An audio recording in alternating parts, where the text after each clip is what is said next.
Hi guys, so welcome back to my vlog. Guys, dito ako sa aming bahay and naglalakad-lakad ako. Ganyan yung suot ko. Okay, ganyan lang. So guys, hindi ko alam bakit ako nag-vlog. Pero maulan dito sa Clarin guys, sobrang maulan. Tignan nyo. Tignan nyo maayos. Diba, basa. Mag-uulan pa guys. Tapos, meron akong biglang naisip na malapit na pala yung birthday ni Papa.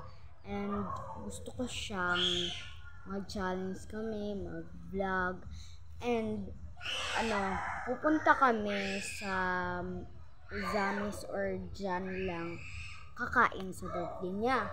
Pero hindi niya alam may plano ako na can't say no challenge.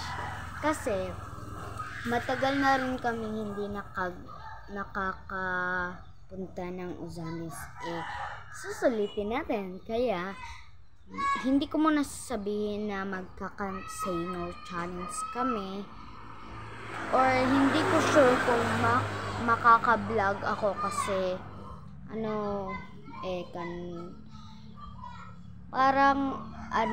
malayo pa yung kita ni Papa.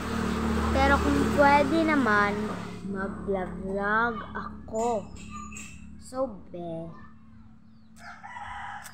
yun lang, gusto ko lang ipaalam. Tapos, huwag niyo muna sasabihin. Kasi magagalit yun at hindi yun papayag. Katulad ng kay Tito Gray. Sana huwag niyo sabihin kasi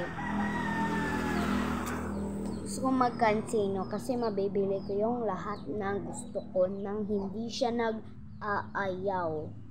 Kaya, abangan niyo yung susunod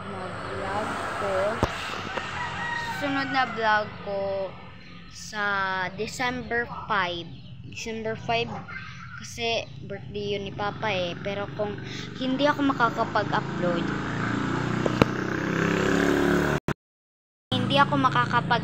ang meaning nun is wala pang kita si Papa sa kanyang work. So maghintay na lang kayo.